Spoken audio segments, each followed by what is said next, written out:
Okay, so let's start. So, so good afternoon, everyone. So, welcome to our second session, Meet and Greet. This is a Meet and Greet podcast for the Pinoy game developer. Actually, welcome dito lahat kung sinong gusto mag-attend because the last session we did, the main reason of this is a lot of game developer, actually Pinoy, they really don't know how to market themselves because lahat nakapokus talaga dun sa developing lang ng game. And then when the game comes out, they don't know how to talk. I've seen that during the pitching, yung mga Pinoy na nag-pitch sila, nakita ko talaga na very poor yung communication skills. So, the main reason is that yung kapwa mong game developer, hindi mo kinakausap, what more pa yung publisher. Di ba? Yeah. So what more, how can you talk? You don't have that confidence and kailangan mo talaga ng experience. So by regular session like this, ma-address yun. Because why? I myself have been also naging partner rin ako ng mga corporate training. So communication is very important talaga yan. So with this regular session natin for podcasting, no, just share lifestyle, knowledge, skills, and we understand each other because we know each other's struggle. Tama ba? Yep, Yeah. Uh, tama, mostly, tama. mostly Definitely. kasi sa atin, introvert, and we just spend a lot of our time in the room. Just making the game, parang may sarili tayong mundo na hindi maintindihan ng ibang tao. And from that, hindi na de-develop yung iba nating skills, especially the social life, especially in marketing. Kasi when you market yourself, kailangan talaga kausapin mo yung mga ibang tao. Hindi totoo yung kahit magaling ka ng developer, perfect na lahat ng code mo o yung game mo, and then people will just automatically buy your game. That's impossible. So you have to market it. You have to market and talk to people, talk to many. Just like what I'm doing now in my game. Okay, so yun ang pinaka ano. And before that na mag meet and greet muna tayo, magpakilala muna tayo. Ah, ako na ang manguna. Okay, my name is Joey Tamse. By profession, I'm really a wedding photographer. So kaya sabi ni Sean kanina, bakit ang clear ng camera mo? Kasi sa wedding talaga namin ginagamit to. Okay? So, yun yung dahilan. So, and for more than a decade, I'm a wedding photographer. So, right now, I'm already 40s, so medyo kinakapos na yung katawan natin pagdating sa wedding kasi whole day kasi yung trabaho na yan, habul-habulin mo yung groom and bride. So, minsan kinakapos na. So, I was thinking na I'm going to become a game developer until my retirement life. So, ito yung parang transition career ko to siya.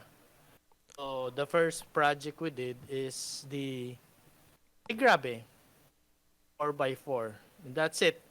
I'm from Zamboanga City, Philippines.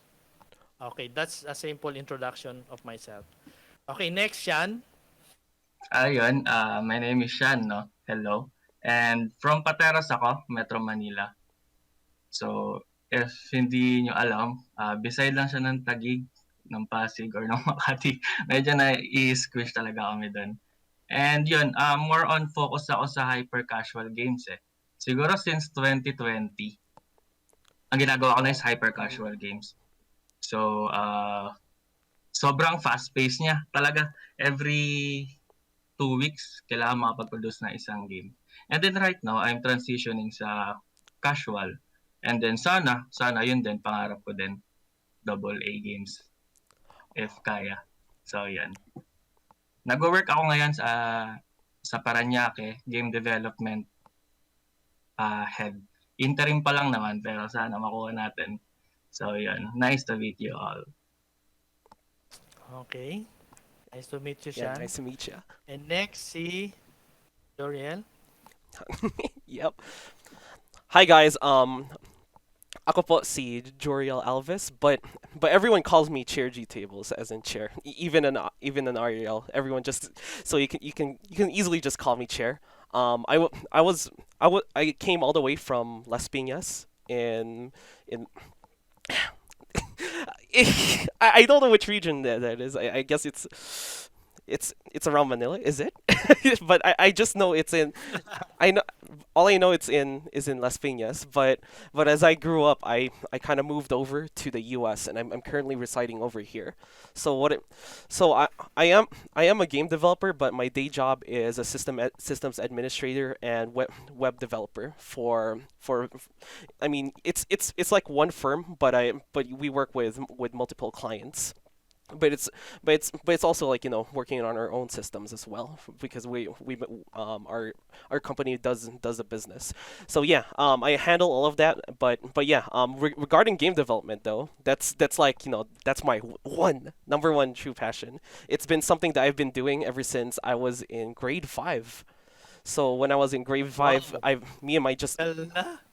yeah, me and my friends, like it's my one of my classmates there was making games, and I said, "Oh, that's the coolest thing ever." And then me and him just keep on creating games that they're just simple, and like just with just stick figures and all that stuff, Using and what? Using what? Using Scratch? using Game Maker. It's called Game Maker Studio nowadays, Okay. though. But yeah, and then as we grew up, we told each other when we grow up, let's make games together. And that's essentially what was going on. I grew up, I moved to the U.S. and I studied computer science, and this is where I am now. The first game I released commercially on Steam was in 2017. It was called the Quarter Game, but we couldn't sell it for a quarter because that's Steam's rules. Lowest amount you could sell is for $1. I see. Wala daw That's kikitain sa Steam kapag masyadong maliit. uh, what else, bro? What else you like to add? Um, well, we could I could talk a million things about myself. Like there's because there's a lot of things I do. Like I run tournaments here for fighting games, and I pretty much do a lot of stuff. I speed run. I, I, I, li- I like doing a lot of things, but yeah, I could talk forever about it. But the most important thing about this is that we're talking about indie games, and I know that's our biggest passions in our lives. Exactly. So yun, no, Okay. following Sir Joe kanina, no, parang Oh medyo yeah. kulang nga yung gantong discussion. Kaya I was very grateful din nung in-invite ako ni Kuya Joe. Kasi if makikita natin, no, sa rappers, meron silang underground na rappers din yung nanonood. Meron Oo, tama. ding sa spoken poetry, meron silang open mic. Nanood ako dati spoken poetry, nagulat ako, yung audience nag-spoken poetry din. So sila-sila rin pala yun, isa-isa lang sila. So yun. And then sa indie na singers, marami na ring last time nag-attend din ako, may coffee shop, tas mga indie singers din nandun. So parang kulang tayo sa ganun especially dito sa Exactly. Philippines. So this is a great initiative, no? If talagang matutuloy-tuloy natin. Exactly. Kasi yung pinag-usapan namin during the first session to make this a regular. So, the first session, nag-suggest kami once a month, pero parang ngayon, parang gusto natin twice a month at saka may proper marketing para mas marami ang maka-attend. And yes, exactly. Ganun talaga. We need to do this uh, para naman umangat yung mga Pinoy game developer eh. Exactly, di ba? Kasi mostly talaga dehado pa rin tayo sa game developer. And then, the last time I have a podcast with the retro gaming community, actually nag-ask ako sa kanila ng pwede ba yung mga iba naming developer will also submit their demo to you for your din para i-review din nila and magkaroon din ng podcast. Actually papayag sila eh. Kasi sabi ko, pag hindi magtulungan yung mga game developer at mga Pinoy gamer, talaga hindi talaga makikilala tayo. Hindi tayo makakagawa ng mga game na maganda eh. So that's one of the main initiative na kung bakit we need to talk. fellow, magkakilala tayo, share our life, share our stories, success and failures, and so on. Okay, so next question naman. This one. Syempre lahat tayo nagde-develop ng games. Busy naman tayo, di ba? Lahat. So, can you share your wins and loss for the whole month? Ano ba yung na-achieve mo sa game mo? At ano yung pinaka medyo hindi mo pa na-achieve? May problema ka and so on. So, can you share something on that? So, umpisa natin kay si chair table. Oh. Well, okay. Okay. So I guess the biggest win from January, ano. So there was this big event over at Washington D.C. called Magfest, and it's a huge event. It's a music and gaming festival. So a lot of the people there are, it's definitely the type of people that you want them to play, because it's not just people who are passionate about games, but it's also people who are very creative when it comes to their works, when it comes to music or doing art or even making games, because all of the games that they present over there are all indie games, and it's really hard to get into. So it comes to me as a big surprise, because I when I submitted my game, I didn't think I would get in, but they put me in a wait list, and I'm like, okay, maybe I won't make it in, but I did get in. And when I got over there, I was like, okay, I'll just do my best. And this is the most amount of people that we got on our table.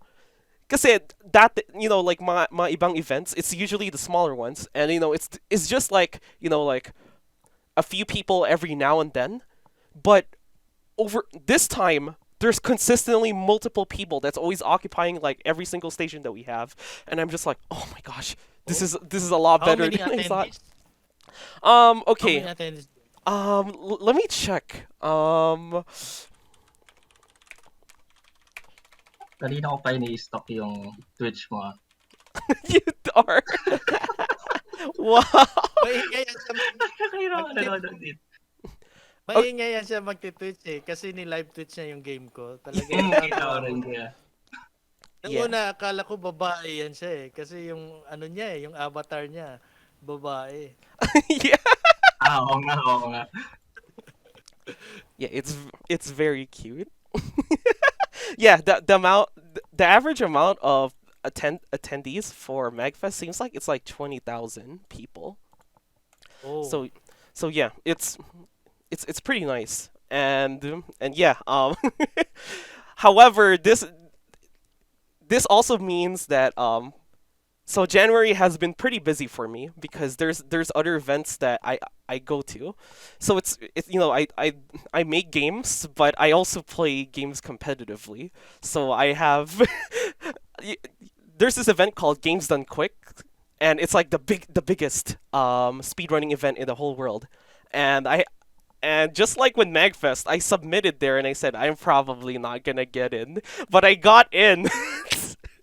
So a few days after Magfest, I immediately have to start practicing my game. So I ran Metal Slug over there, and that got me pretty busy. And right after that, I got accepted to their sideshow a week later on. And then, and because of all of this, a lot of what just happened after Magfest is I'm just trying to catch on with like every other thing that I needed to do. So it's basically the most amount of progress we made in January was leading up to Magfest, and after that, there's barely any progress on my part. So that's my loss. But it's good, because there's things I need to take care of, and now it's out of the way, there's more time for me to take care of this. Exactly. But yes, By the way, bro, what was your record during your speed run? oh, during my speed run, yeah, so surprisingly, okay, so I was playing Metal Slug over there, and there has been many mistakes. However, the coolest thing happened, and it's the final boss is like on a helicopter, and it's hard to reach him, but a lot of the times he was just near the ground, so I could always hit him, and it's like the best luck ever. And I was like, yes! And because of that, I was able to get a new. It's not a world record, but it's the fastest time I got, at least for the Steam version. So Personal yeah, record. yeah, it's the best personal record of 12 minutes and 40 seconds, and I celebrated there because I'm like, yes, yes, finally. But it's So, still parang, it's still not the fastest time I got. My fastest time is actually 12 minutes 34 seconds, but that's for the emulator, and the so like the arcade lag, and the arcade lag is like different across like wherever Metal Slug was released in. So the timing can be different based on where you decide to run this. That's why there's different categories for running Metal Slug. It's like, are you running this on Steam? Are you running this on the original arcade hardware? Or are you running this on like the Wii version, which like the Wii version removes all the arcade lag. So the Wii version is usually the fastest. so that was a big luck. Kung baga dito pa yan sa Pilipinas, ang tawag namin diyan, bro, chamba. Yeah, chamba. I I haven't heard that word in ages. The last time I probably heard it was when nakatira So pa lang ngayon, ako. chamba. Pero anyway, that's a good progress. Okay, so how about you, loss? Wala. So that You- was your biggest win. Yeah. Well, no. The loss was just that I've gotten so busy with other events that I haven't made a ton of progress with my own project. So yeah, a lot of what I just did over January after Magfest was just reviewing GitHub pull requests from from my teammates, and Oh, and that's mostly it. They're like, Chair, how do you want this save file to be set up? Okay, it's like this, and that's mostly what I just did after Magfest. But before Magfest, oh my gosh, it was crazy. There that wa- it's a lot of crunch time for me because um you know after every single day I would like list down all the bugs, and then like when we close down our table, I would just fix them before the next day. So each day people play like a slightly different version of the game. oh my God. And it was Okay. actually worse because as I was doing that, I got a call from work, and they told me something bad happened. You have to fix this now because other people in the office can't work with this error. And I'm like, no, you gotta be kidding me. And I worked until like 6 a.m. because I found out about the issue at like 2 a.m. Kahit hapon So, salap sa atin oh, talaga. Lalo pag solo ka, nangyayari talaga yun eh. yes, exactly. Parang nag-crunch time din, no? Crunch, sabi nila yung crunch. Yeah. Anyway, so next is Shan. Can you share your wins and loss for the months? So yun, sa akin, last December kasi, passion project ako. So parang gusto kong gumawa ng tool, and then ibebenta ko siya sa Unity Asset Store. So parang ano siya, Oh, nakita ko kasi konti pala yung gumagawa ng marami gumagamit ng state machine, pero konti pala yung plugin for state machine. Nakita ko sa kanila may drag and drop na lang. Sabi ko, kaya kong gawin to eh. Kaya kong tapatan to. So, ginawa ko siya. And then nung nag-materialize na yung idea ko, ang pangit. Ang bakit pangit naman? talaga. Yes. So, tinatry ko rin sa mga, kateam ko, katrabaho ko eh. Tinignan ko eh. Tingnan niyo to bro, yung ginagawa ko ngayon. Ang pangit daw. Ang pangit Oh. din. So, hindi talaga siya magagamit. So, siguro, medyo na, pag ganun, parang broken hearted ka, yung konti eh. Kasi, parang nung una, first weeks, parang proud ka sa ideas mo eh. Pero nung nag-materialize na, pangit pala, ganun. So, siguro masabi natin loss yan. Pero yung greatest win kasi doon, natuto ka. So, ngayon, nagkaroon ako ng personal curriculum. Para magawa ko pala to, kailangan kong matuto ng editor scripting ng mas advanced. So, yun. Kasi para sa akin, pwedeng mag-fail yung passion project. Pero yung time na ginugol mo dun, hindi tapon yun eh. Kasi at the end of the day, matututo at matututo ka eh. Grind lang talaga ng grind eh. Kailangan talaga sa atin yun eh. So, yun. Exactly. Exactly. Yeah, Anything else? yeah. Like what do you call that? Like even if it doesn't end up being that useful in the end, what really matters is what you learn at the end of the day. Because when you work on things, sometimes babalik ka doon sa project na yun, sabi mo, oh, I can use this Exactly. for something else that's better. Because I've done that a million times. There's projects I've done that are trash, but but when I'm working on something larger and I'm like, wait, I did this before, and I go back there, pull whatever just get whatever I need and place it there, and I say, I'm glad I don't have to redo that.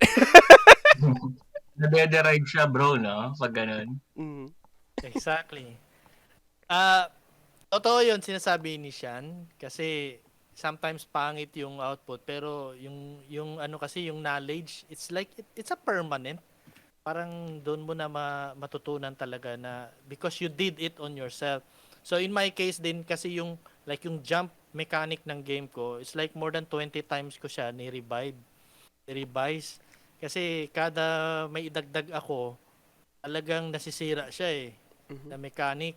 So again, I'm going to recode na naman and hahanapin yung mga bugs. So it's more than 20 times. Until now, meron pa rin. So I might change something na naman. So what's really good about that, yung kung paano mo siyang ginawa na wala ng mga tutorial, yun ang pinaka-importante. So, yan ang isa sa mga advice ko nga sa mga baguhan na game developer. Kasi, yung mga baguhan, pag sinabing programming, wala na, ayaw na, iiwasan na talaga nila yan. Pwede bang hindi mag-code? Hindi maiwasan eh. 'Di ba? Whatever game engine you're going to use, may coding talaga. Pwede ka naman mag-start dun sa drag and drop, pero darating pa rin sa point there you will encounter limitation and then you have to level up to learn how to code so that ma-execute mo talaga yung vision mo. Okay, anything else si Chair? Anything else? No, not really. But yeah, that's Okay. basically what you gotta keep in your mind. Okay. Okay, on my case, my wins and my loss, my wins is I was able to release my demo game and have a Steam page. So, mahirap talaga eh. Mahirap talaga, lalo na tong Steam, ang daming mga setting. Yes, there is. So, headache. Sobrang dami. I really don't understand everything nakasulat doon, lalo na yung mga iba. Pero, when you start to focus and just follow the instructions, mga 3 beses din ni-reject eh, bago na-approve yung Steam page ko. Yeah. So, Oh, you have to it got rejected 3 times? yes. And Yes, what was the actually. reason for some of the The rejections? first the first is the tax information Oh, because Steam is very napaka-stricto nila. I submitted to them my ID, personal government ID na mali lang yung birth date is approved na. So and then after that, marami na silang hiningi sa akin. Bank statement. So it took me more than a month para lang makuha ko yung mga information na ganun. At yung driver's license ko, talagang ano ko talaga, pumunta ko sa LTO, so many hassle eh. And then, that's the first. The second, they rejected is the capsule. Yung mga marami silang mga capsule image, oh yeah, the thumbnails, images. yeah, Was it because like the uh, logo wasn't as big enough compared to everything else? no. What they do not like, etong ayaw nila, pag may logo ka, logo lang. Ayaw nila na may dagdag na text. Oh, So mhm. yes, in my capsule, may nilagay kasi ako doon na translation ng grabe, yung gra and be with H. Why? Because the first vlogger na ginawa ng content ang game ko, pre-announce ba naman na grave? Grave. This is the grave, the new beat 'em up grave. Grave. So, oh my God. When I watched that video, tawa ng tawa talaga yung asawa ko, yung anak ko. What? Grave? Paano naging grave yan? So, it's very negative. So, that's why in the following nilagyan ko na siya ng translation kung paano mo siya. And then, I've also included that in the Steam, doon sa logo ko. At ayaw nila yun. Pinatanggal talaga. Yeah, So, yun ang it's only supposed to be your Exactly. logo and like, whatever other artwork The that's logo around. and the hero character. That's it. Yeah. The logo, hero character, and the background. Ayaw nila na may maliit na text pa ng mga promotion o whatsoever na mini-mention mo. So, that's the second. And the third, I think, wala ata, dalawa lang ata eh. Dalawang beses ako na-reject. So, I'd never, and right now, parang nakakapagod talaga yung Steam. Yan, daming requirements. Yeah. So kung hindi pa kayo naka-open ng Steam, literal.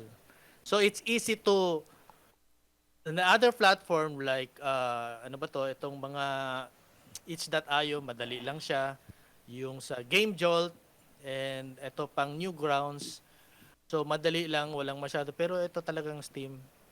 Pero kasi Steam kasi is the number one ngayon pagdating Yeah. sa online Yeah. selling. Yeah, it's mostly because like At- you got like the Steam program itself and you got the Steam Deck. They're trying to make sure that everything that you upload over there like would fit into the Yes. standards of every single device that you could access Steam in, which is why it's like that. Exactly. Yeah, true. Hindi ko pa na-try sa Steam pero na-try ko sa iOS. Ang hirap din sa iOS. Siguro Oh, yeah. nakatry ako. Parang 7 times namin tinry, tapos rejected pa rin. So, tawag na namin nun sa work, yung final boss eh. Yun talaga yung mahirap. Actually, mas stricto daw sa iOS eh. Yup, Mas strict masyadong talaga. stricto daw dyan. So, that was my win. And my loss naman is, ayun, the day na-approve na yung Steam page, is the day din na na-aksidente ako sa motor. So, yun lang. That was 4 days ago. So, ngayon naka-recover na ako. Okay na ako. And that's it. That's my win and loss. Anyway, let's welcome JC. Hello, JC. Hello. Narinig mo? Hi. Ako, Hello, narinig bro. ako. Yeah, I can hear Kita you. yung camera. Yeah. Oh, We can see ya. Kita. Okay. Nice. okay. Okay, bro. It's turn mo na, bro. JC. Ano? Introduce yourself muna sa kapwa natin. Name, from where are you? Place? Go ahead. Ano? English, Tagalog. English, Tagalog. Tagalog. Wala ka. Nakaintindi siya yung isa natin. Oo, syempre. Kasi Pinoy narinig din siya ko kasi yung pinag-uusapan niya English eh. Okay, sige. Taglish lang siya, bro. Okay. Kasi lumaki siya si Chair, lumaki sa US eh. Okay, guys. So, ako si Juan Carlos from Samar Province. So, passionate ako sa game development. So, yun yung kinuha kong course is Comsci is para out of curiosity sa games. So yun yung nag-lead sa akin ngayon to this point na mag-game development ako. Kasi yung time na nagtatrabaho ako back then is more on misleading sa not related to my computer science course yung nakuha kong job. So nung time na ng pandemic is nagkaroon ako ng opportunity to grab this indie na passionate work. I consider it as a work dito lang sa bahay, yung paggawa ng game. Kahit wala pa akong nahawakan na income. So, I'm hoping for releasing my game na currently binibuild ko is magbubunga siya someday pag ma-publish ko na yung laro. So currently yung ginagawa ko is yung mobile game ko related siya sa, binasi ko muna siya sa Filipino culture kasi from Philippines ako, so kailangan ko munang yung background ko is from Philippines. So gaya ni Sir Joe, is magaling yung kanyang concept sa kanyang laro, yung grabe. So solid yun. So support tayo dyan. So ganun din yung concept ko is sa more on Filipino muna. Pero for commercial games, doon yun yung idadali ko. Yung iti-take na path ko. Pero on my passion side, kung ano yung talaga yung ipupush ko is yung Christian team games about sa faith talaga ng mga laro na Sabi na ikaw maka-edify yun. Baka, yung baka maka-edify sa faith ng mga tao na more on to build their faith. So, pinuspon ko muna yung side na yun kasi kailangan ko ng financial backup kasi wala pa nga akong income, kailangan ko rin magtrabaho. So, isinit aside ko muna yung first game ko na yun about sa Christian team. So bale yan bale ngayon is yun muna yung card game muna yung ginagawa ko, yung commercialized game. Yeah, I've been watching like your pitches that you uploaded on YouTube actually. Yeah, that card game. Yung yung sa Code Rodent. Yeah. Ako nakita ko yung dati mong video. Nakasulat sa thumbnail. Sa, ano ba yun? Yung title ng video, Christian Team Game. Tapos sa baba nakasulat Battle System. Sabi ko, Battle System? Nagulat ako yun. Titirig na ako yung video. Ayos din. May mga battle system. pitching, wala pa tayong experience dyan. Darating tayo. Anything else, JC? Ano pa yung madagdag mo? pala, nag-try ako ng mga grant, yung CCP grant. Trinay ko yun. Kaso yung pitch ko is yung government natin, di ba? May grant. meron. Tapos hindi ako pinalad kasi kasi first time, di ba? So yung pinapagawa nila is PowerPoint based, pero yung ipapasa pala PDF file. So meron ako linagay sa PowerPoint ko na sa pitch na PowerPoint ko is video format na demo. So hindi nila yun napanood. So next time na lang kailangan pala nga kung ano yung pinapabigay na output, kunyari PDF pala, kahit PowerPoint yung pinapagawa sa'yo pero yung ipapapasa is PDF. So kailangan ikaw yung mag-adjust, hindi sila. So yun ang natutunan ko. Pasensya ka na bro, yung government natin, manual pa rin until now eh. Kaya, pero yung pinasa ko, ito yung card game na ginagawa ko. So, ang daming evolution ng card game ko na yun kasi sinabi ko sa una na pag ng meetup natin is RPGs siya. May halong RPG siya na genre. Tapos sa ngayon, habang sa development is tinanggal ko na yun. Kasi hindi nga bagay na di lahat ng mga genre pwedeng paghalo-haloin. So kailangan talaga i-balance mo. Okay. So, at na nag-share, di ba? So, ito yung next question ko. Dito, medyo himay-himay natin, no? Lahat tayo may iba-ibang opinion about this. What do you think, guys, a game can sell? What do you think? Di ba? Lahat naman may magandang idea tayo. Pero what is it that make really people? Mahirap to eh. Kaya gusto ko marinig yung mga meron sa inyo dito nagwo-work sa company. So, maaring may experience din kayo. Pwedeng ma-share. So, and what do you think people hate about a bad game? Ano natin malaman na bad itong game, ayaw ng mga tao, at gusto din naman nila ito? So, una tanungin ko dyan, syempre, si Chair. Oh. Bro, Chair, I know you have a lot of ideas. Okay. What do you think?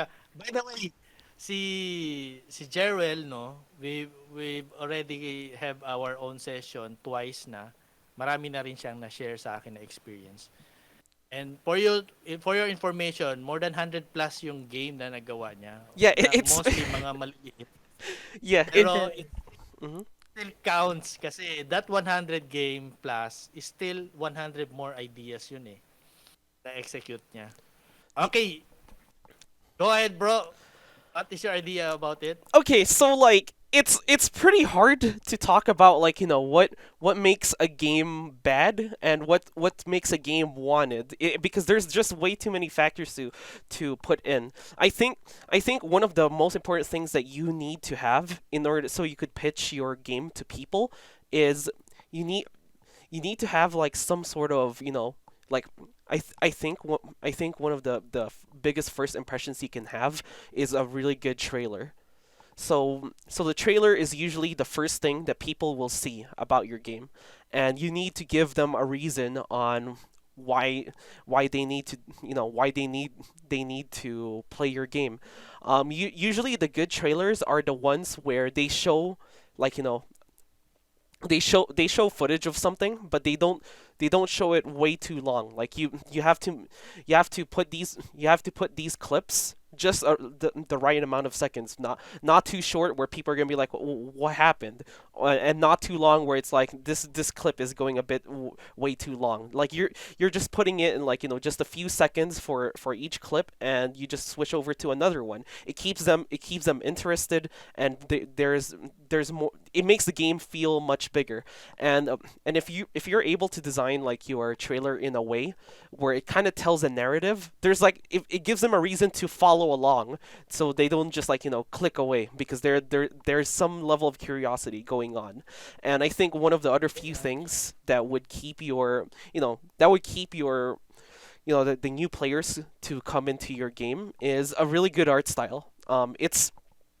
It's something that will really reel in your players. Like for example, I think one of the games recently that came out like just a few days ago that I think definitely captures a lot of people's attention is called Pizza Tower. Like this art style like Yeah, reminds a lot see of that people. game. Yeah, it feels like like it feels different compared to a lot of the other games that you kind of see. It gives off Exactly. this kind of unique cartoon art style that kind of stands out compared to other people. There's a lot of frames of animation in there, and it gives off a wacky feel, and it's something where if so that game is like there's inspirations for from games like Warrior Land, and people that are into Warrior Land loves the cartoony wacky feel of those types of games. So you need to know your target audience and kind of cater your style into something that they would want. So bad games, bad games are usually like the games that people don't want is games where I think they just don't end up marketing their games that well. So there's games that are good that don't do well, and and then there's bad games that just don't do well because like on release it isn't really good. I'd say like a lot of the bad games are are just shovelware games that's released for the holidays. There's a lot of games you can get, especially from the older ones, and basically all it comes down to is these games are a bit too difficult, and a lot of people would they would stop playing the game and already have bad impressions of it if you don't have a good first 10 minutes of the game. So you need to find a way to get your players invested in the game in the first 10 minutes, because if they're having fun in the first 10 minutes, their thought in their mind is, "Oh man, this is really fun. I wonder what's going to happen next." If they're not having fun in the first 10 minutes, they're going to be like, "I'm not sure if I could bear even more of this." So you need to give them a reason of why they should be having fun. That's why for the first 10 minutes, make it something where they feel nice. Like put in a bit more action than usual. Get them invested with a like a story, like some level of story. Give them some reason into wanting to play. Like for example, if you think of games like so like some people would say Zelda Skyward Sword isn't really a good Zelda game, but I think what one of the things it does well is that it gives you a reason to keep playing at the start. So it kind of so the way the game starts is it kind of builds, you know, it tells you the story between Link and Zelda, and it builds off the friendship from there, and then after a short bit of playing, that's when, you know, Zelda disappears from you, and I think this is one of the you know, the first minutes of gameplay that it does well compared to the other Zelda games, because it gives you a reason of why you should save this princess. And there's also, Exactly. yeah, and there's other games like where it just feels so good to play on. Like I'd say let's see, what's a good game where it gives you a good, I'd say Celeste. I'd say Celeste like has a very good like intro segment. So like the Yeah, game, Celeste, very successful in. yeah. Celeste like starts you off in like it, the way it teaches you the mechanics of the game like works pretty well. So like the way Celeste starts is it tells you that this girl, you know, it tells you that this girl wants to climb a mountain. You don't know what it is yet, but it gets you curious. And as you walk up, as you walk over the bridge starts falling off. And by the time you get near the end of the end of the bridge falls off and it slows down, and it shows you an instruction on how to play the game. Press the X button to do an air dash, and then and like, you know, you were falling. It was like, oh no, I'm gonna die. But then it slows down and it tells you that, and then and then you're like, oh, and then you realize, oh, that's the main gimmick of the game. And it gives off that message, and then as that section closes up, and it just goes up to the sky and says, you can do this. And you know, it's a great way to start off your game, and with a great Exactly. first 10 minutes, it this is First how you 10 get, minutes. yeah, this is really how you reel in your players. So yeah, a lot of, Actually, tama si, dagdag ko lang, no, tama si Chair. I've seen, meron kasi bagong AAA games na release sila ng demo. First 2 minutes, the characters just keep running and running, and then at the end, it's about 5 seconds to end the trailer. That's the time na nag-shoot yung character. So, just for that 2 minutes, talagang negative kaagad lahat ng ano review ng mga tao. So, yeah, tama, trailer, there should be a good trailer. yeah, there should be a good trailer. Like, I gotta emphasize that because that's really what's gonna bring in your players. They need something to know about, you know, like what your game is. If you don't have a good trailer, they won't really know like what this game is about. Like there are some games where it just shows the environment, but but how does the gameplay? They don't really get that message. You have to give them a reason why. Like, is this a type of game that they want to play? So just keep that in mind. And also, like, you know, for the first 10 minutes of the game that you're making, when you make your players play it, like, you know, give them a heads up on, like, you know, like what to do. There are some games, especially like, you know, shovelware titles, where they just throw you into the game, and you're like, what do I do? And sometimes they just overwhelm you. There's bad games such as Fester's Quest on the NES. That game throws you in, and you have a pretty bad gun, and there's situations where you could get yourself cornered, and you already get a game over. So yeah, like you have to find a way where, especially the first part of the game, there's a sense of direction, so your players would know where to go, and they would be in the right direction of being able to experience what you want them to experience. Because if you let them go to, like, you know, if the first part you end up making them do something that's not something you really want to do, and they're like, what do I do in this situation? They're already coming into a part where they're gonna be unsure about the type of this, you know, this type of game. Always make a good first impression, Exactly. because you cannot get that back. Exactly, bro. That's how you played my game for first time. Okay, so how about si Shan? What's your idea? What do you think a good game can sell and a bad game cannot sell? What do you think? Siguro apart dun 'no, sa sinabi ni Chair, yung siyempre of course nakaka-hook yung trailer. Siguro para sa akin ano, dapat klaro yung niche nung game. Ano ba, if lalo na 'pag tayo mga indie lang 'no, medyo mahirap pa lalo sa budget. So, focus lang muna siguro sa isa. Ano ba, maganda yung graphics, maganda yung physics ng game, yung concept. So, para sa akin siguro if makapag-focus ka sa isa, tapos isang tingin lang ng mga player, alam na nila yung parang overall ng game. Ito, ganito yung physics nito maganda. So, may chance agad na ma-hook sila, di ba? So, yun. Hindi naman siguro necessarily na hindi ka na magta-try sa ibang aspect. Pero, Okay. ayun, dapat sa simula pa lang nung development, alam mo na yung parang identity ng game mo ba? Kasi if maintindihan mo yung identity ng game mo, mas madali siya i-sell. Yeah. And Oh, then, exactly. ayun, so ngayon nakikita ko yung interaction with other players. So, kadalasan talaga ngayon may multiplayer. Kasi yun, kunyari, Roblox, di ba? Sikat na sikat. Yeah. Tsaka yung mga ano ba, parang game na kaya nilang i-share yung experience nila sa kaibigan nila. Not necessarily i-post sa social media, no? Pero parang word of mouth din. Sabi nga nila, ewan ko sino ba nagsabi na nanay ko ata. Sabi, one of the best marketing material is a satisfied customer. So, yun. Kailangan lang din natin ng parang way sa kanila para sa akin ba, parang May static. Yeah. JC ata. Yeah, it's on JC's Okay. side.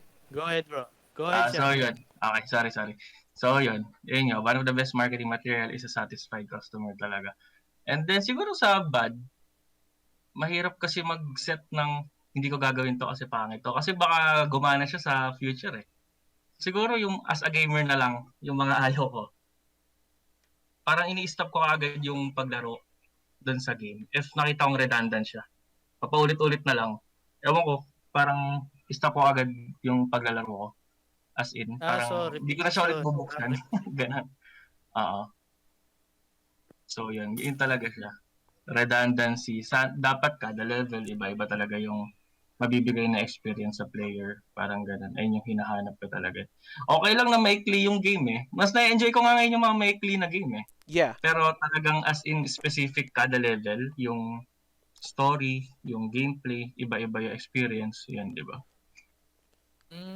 Okay. Good Yeah. idea. So There's- ngayon ko lang nalaman yun yung Yes, Chair. No, I was Dagdag si just Chair. gonna say a lot of shorter games are actually really good. It's mostly because when it comes to shorter games, the objective is a lot more clear, and the developers usually try to focus more on what needs to be done in that short amount of time. And there's like all of the fun factor and content goes into that short amount of time compared to there are some games where they're pretty long, but there's just a lot of content that's just filler, and that's why Exactly. sometimes some of the shorter games just thrive a bit more because you basically get a lot more within just within that hour compared to like 20 hours of gameplay, but it feels like you only had fun within that like 1 or 2 hours of the game, so it feels like your time is a lot more well spent. Siguro, isa Exact- example, yung Puppy Playtime. Puppy Playtime ba yan? Hmm. Yung horror, yung kulay blue na Yeah. mascot. Yeah. So, parang yung gameplay nun, 2 hours lang ata. Nakita ko yung pinsan ko, nilalaro niya yun. 1 hour, 2 hours, tapos eh. Pero, ilang beses yun ang pinapaulit-ulit. Yeah. that's yun nga, yun ang one of the biggest strengths of like short games is that sometimes they're just so fun. It's replayable. I mean, that's also kind of why like a lot of the games that I speedrun are very short games. Like for example, Metal Slug. It's something that I just keep repeating for 15 minutes, but there's so much in that 15 minutes that happen that it's always fun to just keep playing again and again and again. So yeah, Tama. That's Dapat replayability, di ba? mhm. So, goals, dapat clear yung goals. Trailer, it should not be complicated, di ba? That, unlike ng game ko, grabe, title pa lang, talagang natatakot na. Tawa ng tawa nga si Chair nung what's this title, grabe na. Anyway, so how about si JC? What do you think, JC? What's your idea? What do you think the game can sell? Go ahead. I think you're Nawala yung muted. audio mo. Muted? Yeah, it's not on Parang the hindi data mag-recon. it's Kasi not on the nag-static yung mic. it's not on the Discord side. I think yung microphone mo lang. The actual Yun. hardware. Ayan. Oh yeah, I can hear you. Meron na. Okay na. Okay na. So, yung sinabi nyo is yung sa trailer, yun. Yun din, kino-consider ko din yun sa trailer part. Yung sa demo na direct to the point yung mechanics of the game is showcase na. Tapos, yung sa replayability, sabi ni Shen. So, yun din yung kino-consider ko sa paggawa ng game. So, sa ngayon, so I'm a newbie for this field. But, sa mga, sa research ko is, yung like, inadmire ko na mga games na magagaling talaga. Kahit hindi ko nilaro, kinakita ko lang, like Braid, like Baba, Is You. So, tiningnan ko kung anong kanilang mga unique selling point is yung gameplay nila is unique. Just like ng Braid is yung na kayang ibalik yung pangyayari, Mhm. 'di ba? Na kaya niya ibalik yung pangyayari. So, System. yun. Tapos yung sa Baba is yun naman is yung idea na yung mechanics of the game is kayang magbago sa game. So kung i-consider ko sa game ko ngayon na yung sa card game ko, so ano bang magandang ano ba yung magiging unique selling point ng game na to na ginagawa ko? So sa for me, nagsimula po lang ako, so hindi ako bihasa kasi 2 years ako nag-standby sa pag-programming nung nagsimula ako pag game development, tapos sa art, sa physical drawing lang ako magaling, sa mga digital art, yung wala naman akong mga resources dito na available like tablet or something like that. So mouse lang yung gagamitin ko talaga. So pixel art. So kailangan ko maging anong tawag nito? Gumawa ng paraan o alternatibo na way para somehow kailangan ko makasimula. So yun. So sinumulan ko kunyari ako beginner, so hindi ako nagsimula agad sa 3D. So kailangan ko magsimula sa pinakamababa, pixel art. So yun ang mas madali para sa akin. So yun ang kailangan kong gawin. So tapos sa unique selling point is yung mechanic ng game ko is ako lang yung naka-invento nun. So yun ang pinagmamalaki ko sa laro ko, yung mechanics ng card game ko. Tapos replayability. So kada run ng game palaging may fresh na play scene o like that. So bali yung tinatarget ko na genre talaga is yung roguelike kasi yung roguelike is unlimited siya. Unlimited na play run. So yun ang best para sa akin na genre na mas may selling point para sa akin. Binasi ko rin sa sarili ko as a gamer. Kung gamer ako, ano ba yung mas catchy sa akin is yung game na kahit napasar, na finish mo na yung game sa paglaro is pag gusto mong laruin ulit, parang magkakaroon ka pa rin ng excitement na laruin ito or di ka maboboard. So, yun yung para sa akin na mas bebenta sa user. Okay, very good. So, anyone else? Ako na. Wala Yeah. na? Sino pa? Chair? Yeah, May dakot I pa? I have one Yes. thing to What? say as well. I think one of the best one of the best ways you can find out, like, what makes a game good or bad, is I actually really encourage you to play bad games. Like, I know it's gonna be boring and you're probably gonna get frustrated about it, but it's actually one of the things that helped me understand what makes a game actually bad.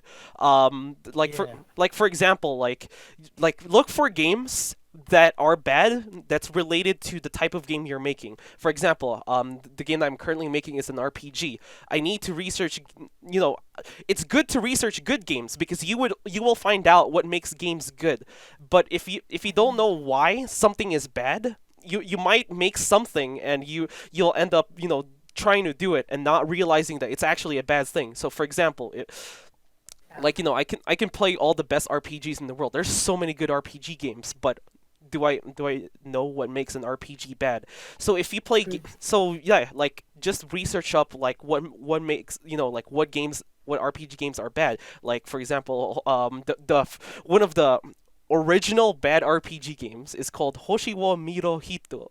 And a lot of the problems all comes down because they didn't really have a lot of development time for that game, and you get to figure out, oh, this game is bad because they're making, they're making all these encounters like this, and you could note that down and like figure out why games are being remade in the first place. Like play the original and play the remake and see why people are saying the remake is better or the original is better. For example, like, there's this game called Live A Live. There was the the remake of it was just released last year after like 20 years of just being a game available in Japan. So if you Exactly. so like in the original game, there like I've seen people play it so many times, and it's one of my personal favorite games. But you have to set aside like why why it's you have to set aside why you like the game and try to think what could be done better about the game. And for years I've been saying this game could do better at communicating what this item does for the player, because all it says like restores a bit of HP, like how much, and then sometimes these items do extra effects, and we're like, how were we supposed to know that? And then when the remake came out on the Switch, it answered pretty much all of my problems. I'm like, oh my gosh, it's actually telling you how much HP this heals. It tells you what the status ailments are. It tells you how much this enemy got debuffed, and it basically fixed everything. And you're like, yeah, now this is good game design. And it's also like, it's also kind of like why, like, like sometimes you kind of wonder how come this series is still thriving. And one of these series that I thought was pretty bad, and I'm like, why is it thriving now, is Hyperdimension Neptunia, because the first game I played it, and a lot of people also think it's a terrible game. But what I didn't know is that they remade the first game, and it's actually a really good game. They basically rehauled like the battle system into something that's actually very enjoyable, and all you gotta do is like, play the original game and just figure out why this is boring, and then play the remake, and we're like, oh, that's why this is actually enjoyable now. So yeah, if you don't, you gotta play bad games too, and sometimes, try to play the remakes of games. Why some remakes are worse than the original, and why some remakes actually did a better job compared to the originals. There's a lot of ideas you could pick up just from making comparisons with games. Exactly. Okay, that's a good idea. So in my case, I'm going to share you my also knowledge about the good and bad game. Before ko ginawa yung Grabe, talagang nag-research din talaga ako. What makes a good beat 'em up? So, yung number one talaga lumabas doon. Tama si Chair, you really have to study the bad games. So, bad games, since my game is a fighting game, brawler, beat 'em up, so doon sa ano talaga, sa game feel. Kasi maraming suntok, maraming sipa. Kailangan every button the player will press, they have to feel that. They have to feel the impact. They have to feel the aggression. So, isa yun.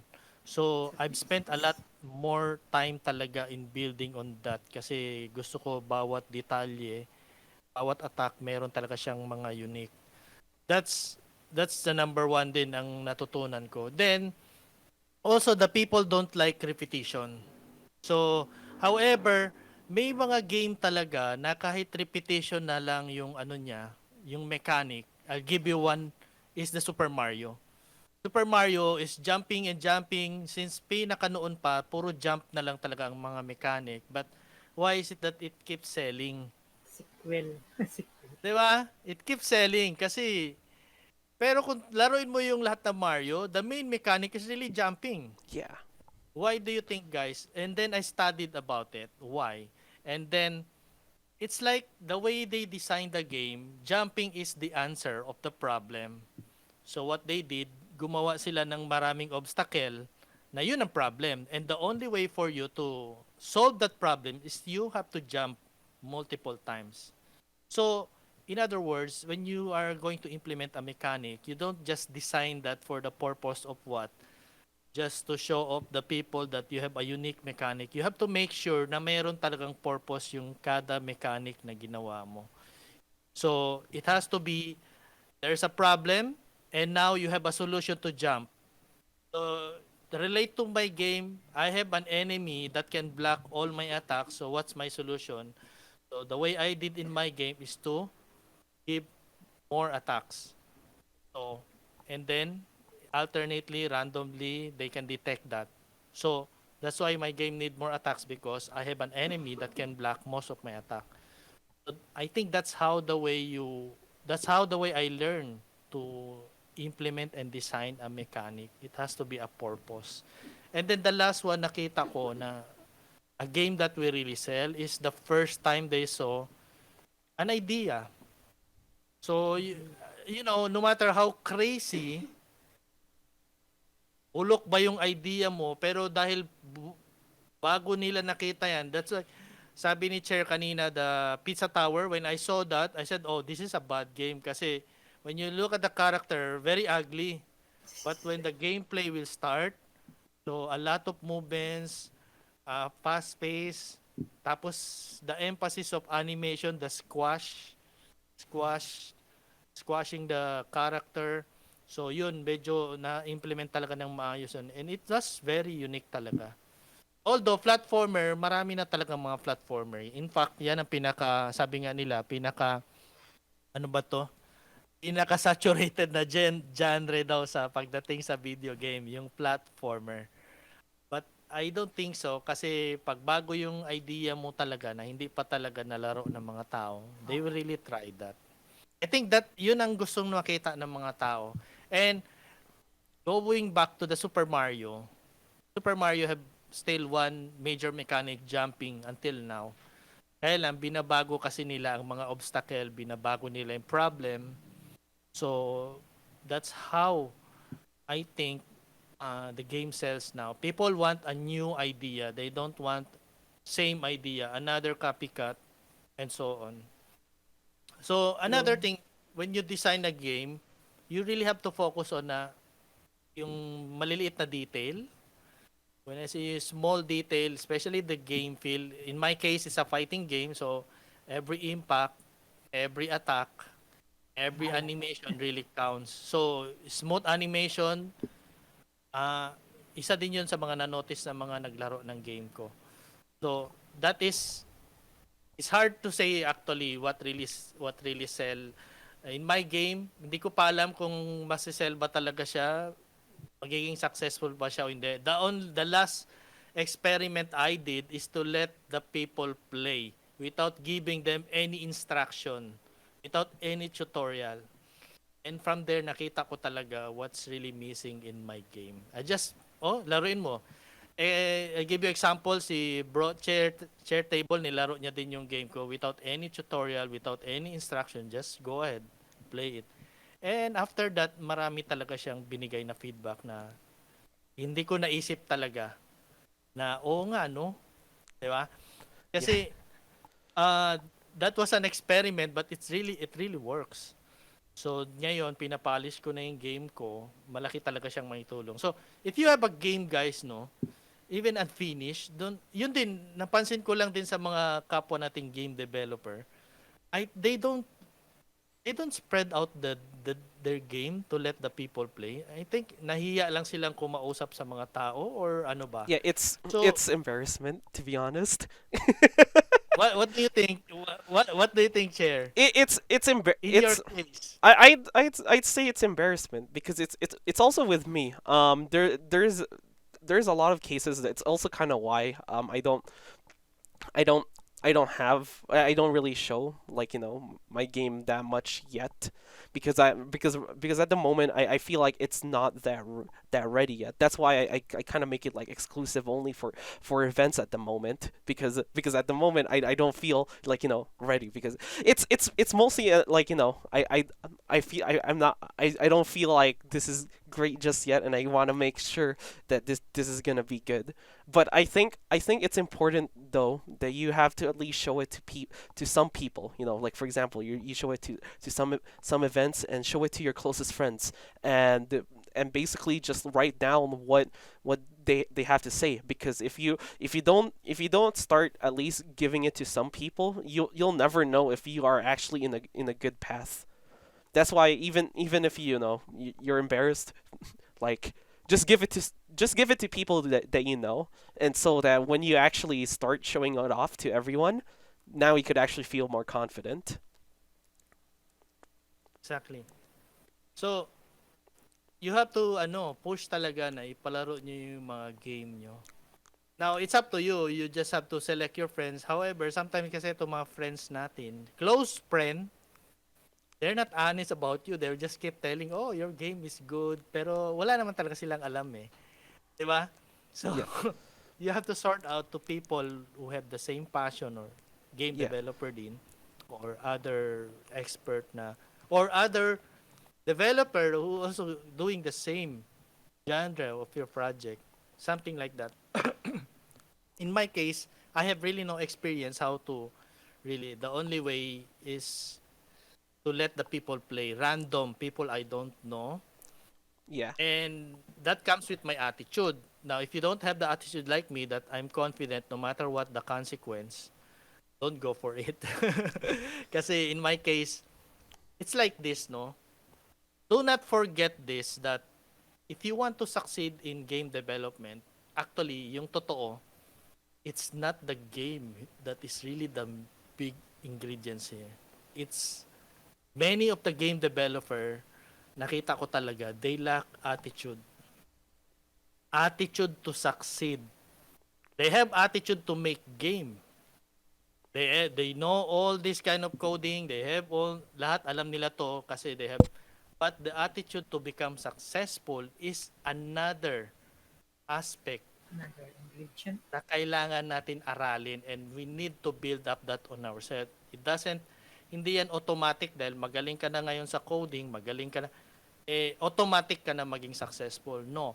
If you have to study, lahat ng mga tao successful sa buong mundo, the number one is attitude.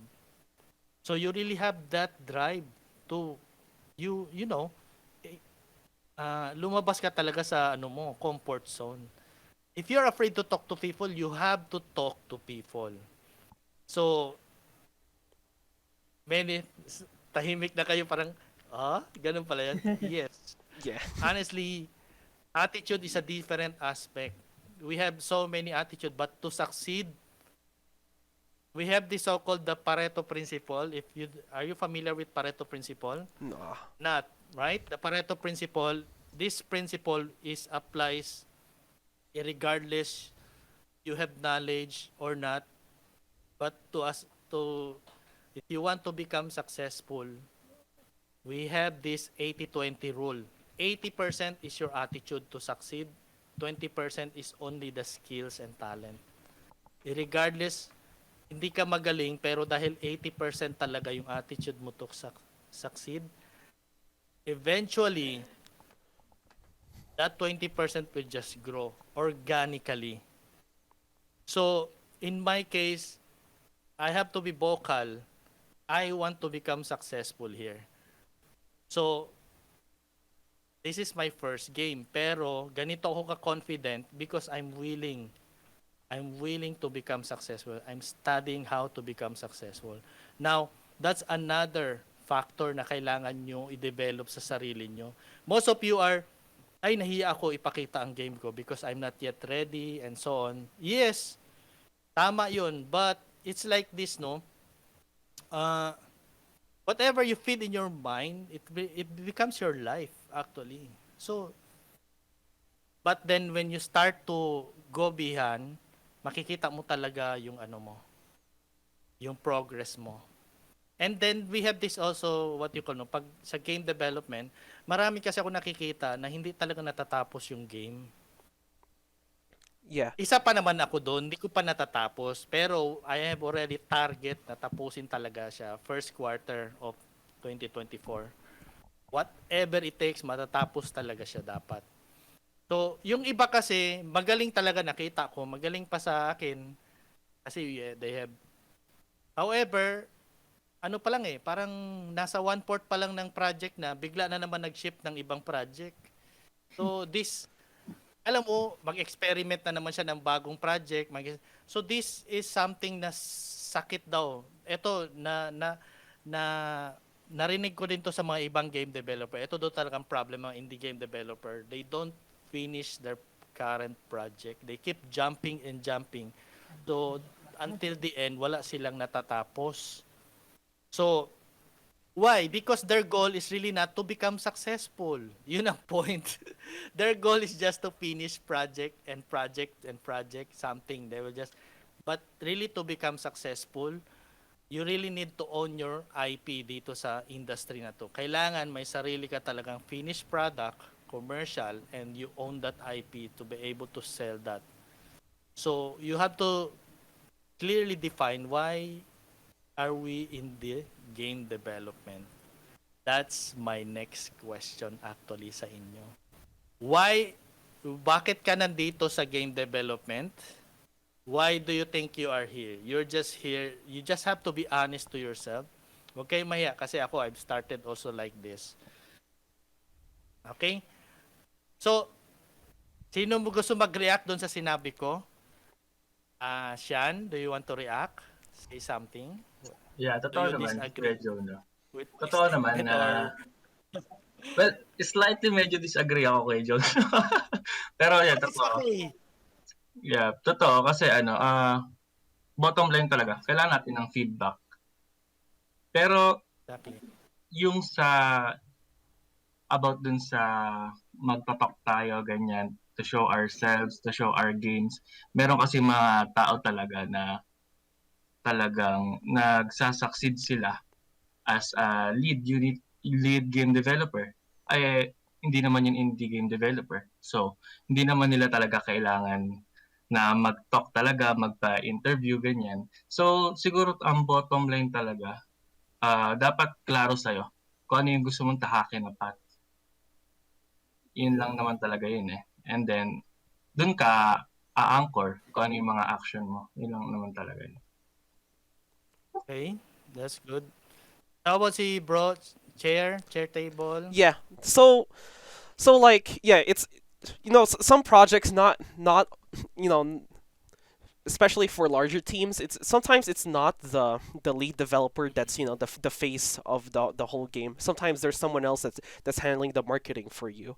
But for a lot of cases, like, we are the faces of our games, and for this case, like, sometimes it's best if we're the ones who will bring out information to everyone. And so, like, you were also kind of talking about, like, one of the reasons why people need to have the mindset of succeeding, but then they keep starting other projects. I think that the case for that is mostly for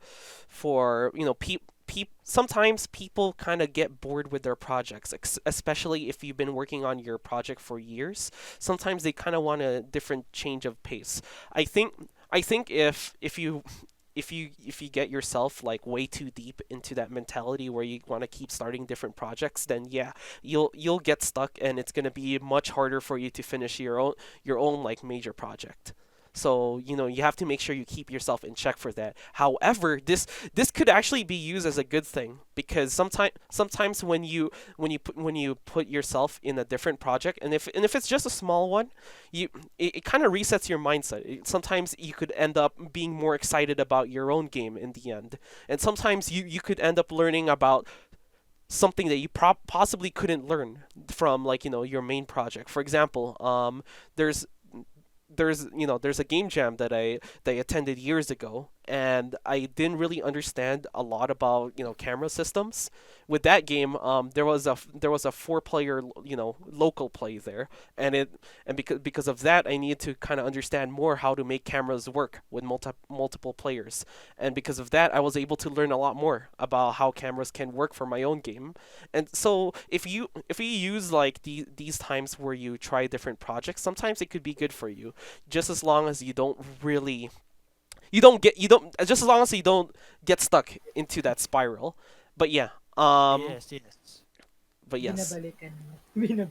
yeah, but yeah, Okay. to circle back to your question though, of why I Yeah, did want to why? do game design in the first place, is I just want to make games that I would enjoy. And I like making I like seeing people laugh. That's why most of the games I make are more of the funny types. That's that's Lucky. that's my favorite thing. Okay, si JC, what do you think? Uh, why why are you in the game development? So una is yung gagamitin ko yung medium na to is to edify my Christian believer. Tapos is di ko yun magawa if wala akong financial support kasi kailangan ko rin magtrabaho.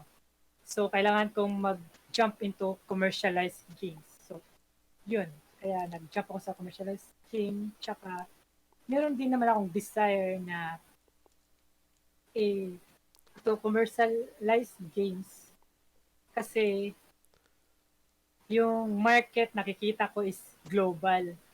So sa ngayon sa ating generation ngayon kasi so mas ang connection natin is wireless na. So yun yung market is yung yung income or tama is wireless din yung pwede mong ma-receive.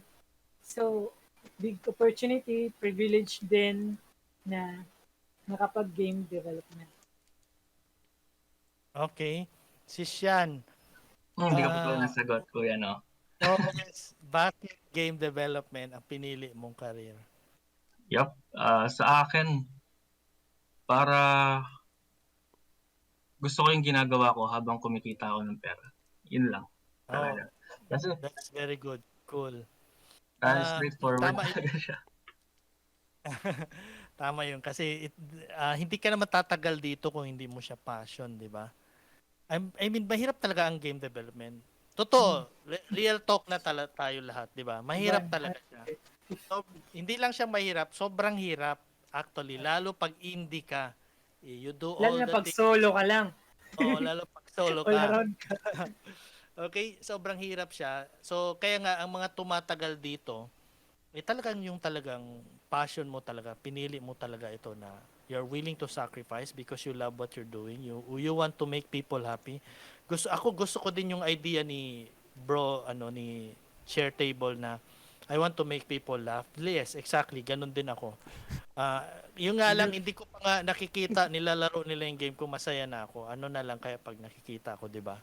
It doesn't matter if we become successful financially kasi in the first place I made this game for me I define my success hill first is to finish the game, and then financially bonus na lang yun kung darating man. To finish the game is really the number one success for me. Pag hindi ko to natapos, I will just jump another project. So hindi ka talaga matatapos. Tama din yun na as long as hindi ka yung sa spiral na keep jumping to one project. So, that's another sick na nakita ko sa mga there was one game developer na pinanood ko sa YouTube. I think 11 years na siya. And then marami na rin siyang game na gawa and wala talaga siyang natatapos kasi nga daw they keep jumping from one. They're always excited to experiment specific mechanic and Oh, copy specific mechanic and so on. does the game Just to start with a make Y? yes. And then they don't finish anything. So too bad. I don't know if that's a good practice. What do you think, guys? Is it really good for you to keep experimenting new learnings? So, It's For What do me, you lang think? naman. sorry. Go ahead. Si So, para Chair. sa akin, okay. Si Kasi, JC, go ahead. oh, sige ako muna. So, para sa akin, okay lang naman kasi kung wala ka pang ipinanghahawakan na idea talaga na ipagpupukusan mo, kailangan mo muna mag-experiment hanggang may mag-stick. Parang may narinig akong dati na sa mga talk din na game development talk na parang mag-throw ka lang ng throw ng idea hanggang sa may mag-stick na magandang idea. So yun ang pagpukusan mo ng pagtuunan mo ng development. Okay. Si Chair, okay. So the what do you thing, think about it? yeah. So basically, just like what JC said, it's what you basically need to do is just keep throwing in ideas. If you're not really sure of what you want to do yet, yeah, go ahead and throw in ideas. But you need to be able to focus on the thing that needs to be done. So this is why, like, as you make the game, like, try to think of the like how long you will develop this game, and basically lay down all of the ideas you have, and slowly cut off each single thing that you think is not that important. Because like think overall, like, what is the most important part of the game, and what things are in the game is not really that important. Only do those when you think there's enough development time to do that. Otherwise, the most important thing you need to do is focus on what makes your game the game itself. So yeah, it's good to experiment once in a while. Like, it gives off like a sense of excitement, but try not to detract from like your main goal. Yeah. At the end, dapat may goal ka pa rin to finish the game. How about si Sean? Yup, ayun din. About din sa goal. Siguro, para sa akin kasi hindi na measure yung success ng project if natapos siya or hindi eh. Na-measure siya if na-reach yung goal, if natupad yung purpose niya. Kasi pwedeng gumawa ng isang project pero ang purpose ng developer is mag-aral ng multiplayer. And sa kalagitnaan, nakapag-aral na siya, siguro kahit di niya natapusin, pwede pa rin masabing nag-succeed siya. Kasi na-meet yung goal niya eh, which is nag-aral ng multiplayer. So para sa akin, siguro it's actually okay na patalon-talon basta basta yung purpose mo siguro is, for example, mag-aral. And then yun, nakapag-aral ka talaga. Ganun. Yeah. And then on the other hand, siguro, kuyari, 5 years. Meron tayong 5 years. May dalawang developer. Developer A, gumawa ng isang game for 5 years. Developer B, gumawa ng maraming projects na hindi tapos for 5 years din. Hindi mo pa rin kasi masasabi na mas magaling si A kesa sa B eh. So, meron siyang advantage siya, disadvantage siya, di ba? So, So it's like more on, in the end, parang iba-iba talaga yung goal. Di ba? Iba-iba tayong goal. Bakit tayo nandito sa game development? So, yun lang. Kailangan lang mag-focus tayo doon sa goal natin. So, on my side din, bakit kailangan ba natin yung sa matuto tayong magsalita? Because that is really part of marketing. You cannot avoid that. You go to convention, you talk to people. Di ba? Mhm. Abot sa point na mag-viral yung game mo, people will interview you, and so on. So, aabot pa rin talaga, magsalita ka. So, that's really part. You have to learn. That's why this is the main reason why we do this. Para masanay tayo makipag-usap sa mga kapwa developer natin. Kasi dito pa nga lang nagkakahiyaan na. Ano na lang, pagbigla ka na lang.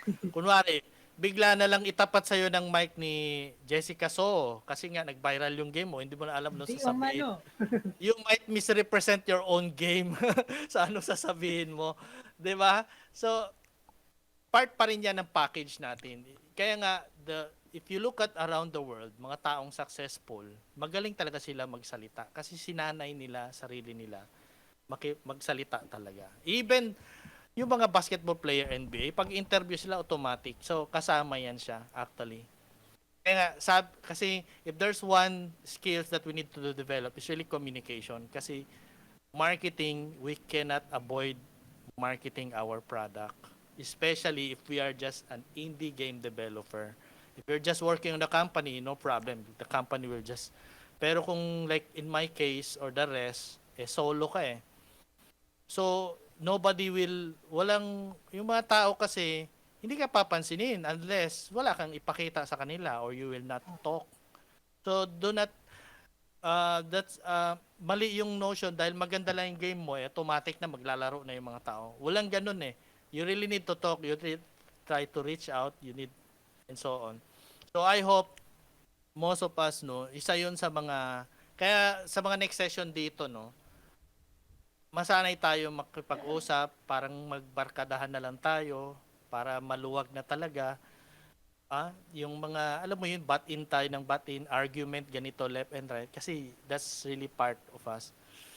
Okay, so about any other topic you want to talk? Ito, another question, no?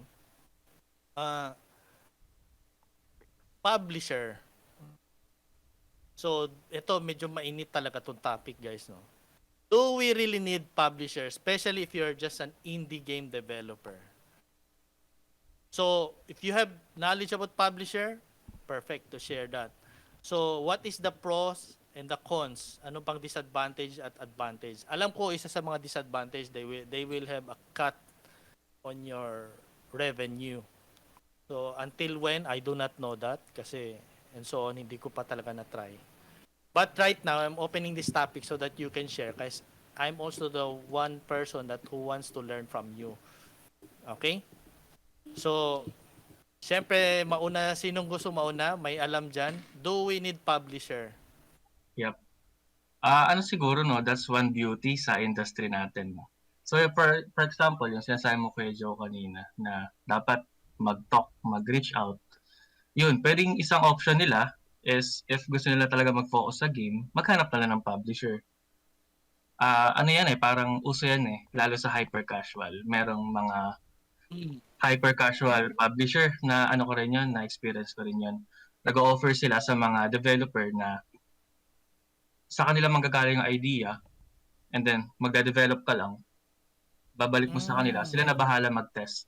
Sila na bahala mag-market, sila na bahala mag-advertise.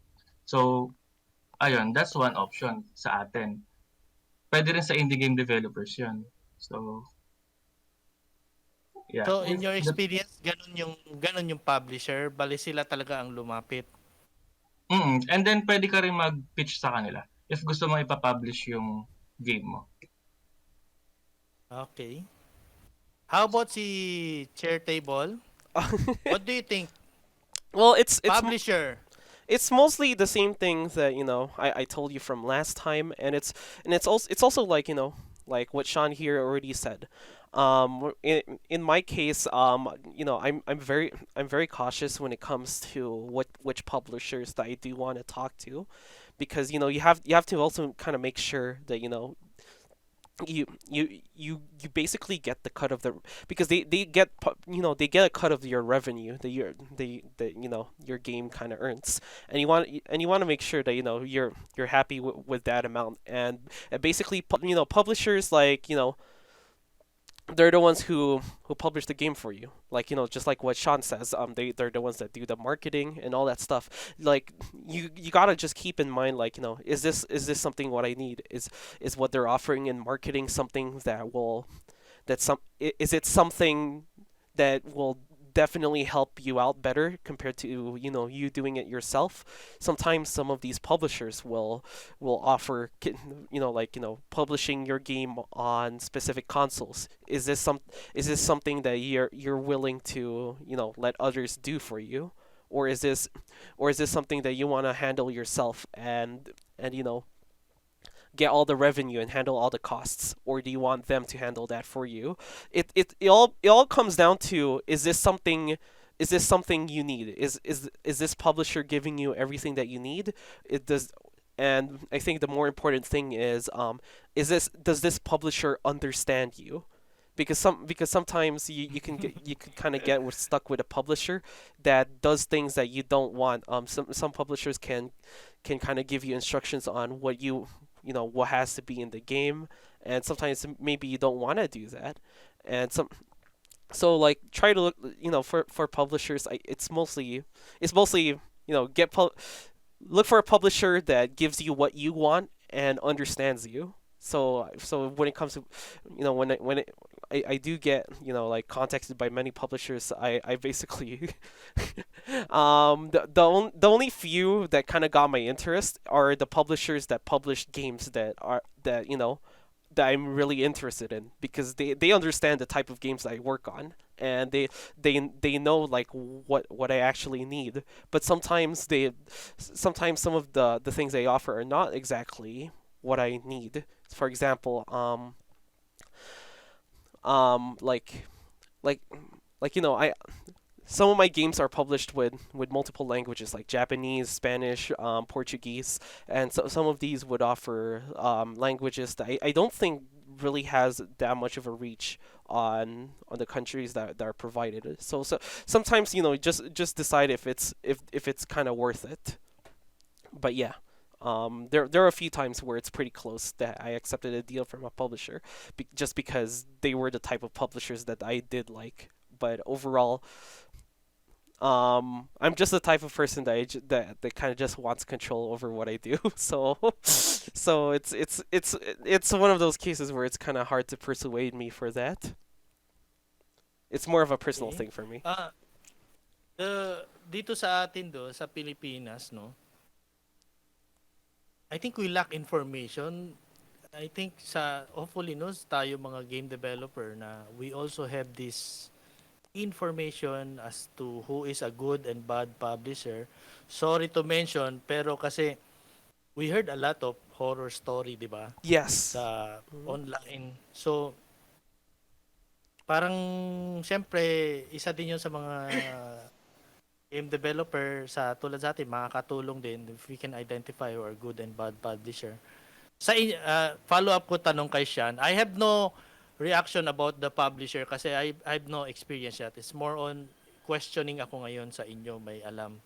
So Sean, have you experienced bad publisher or okay naman lahat? So far Yung okay mga naman lahat. Kasi dalawang setup na yung na-try ko eh. Yung una, parang sila magbibigay ng concept, and then ikaw magde-develop, ibabalik mo sa kanila, itetest nila sa Facebook ads, if maganda yung reception ng tao. If maganda, ipapublish nila. So, yung best option yon if gusto mo mag-game dev, pero hindi ka naman talaga parang game designer. Hindi ayun yung forte mo. So, Yeah. pwede yun. Okay. So, okay naman siya. Ang ano lang, parang isang taon na ako doon. Wala pa rin nagbo-boom na game eh. Pero okay lang yun. Labas na naman yung publisher doon. Kasi transparent naman sila dun sa data na ito, it did well. so pinapakita nila yung sales May dashboard figure. yun. Hindi naman sales. Kumbaga parang may tinatawag na CPI. Ibig sabihin ng CPI, cost per install. So parang kunyari gumastos ka ng, sabihin lang natin, $10 sa Facebook ads. Tapos, may nag-download na 10. So, ang CPI mo is $1. Ang target ata nila is below 0.35. Kapag below 0.35, maganda yung reception nung mga users, kumbaga. And then, after nun, after i-test ng CPI, meron pang isa, day 1 retention, D1 yung tawag nila, na ilang porsyento ng players yung bumabalik the next day. So, meron sila mga KPI naman. So, they're pretty transparent talaga na eto, hindi mo na hit to, so hindi namin ipapublish kasi willing lang kami mag-risk dun sa mga nakikita namin may potential talaga. So, ayun talaga. Pero That's valid naman sila. how I wish no meron tayong mga information ganun no. Kasi like ako hindi pa ako nag-pitching, wala pa ako nag-research kasi wala akong time.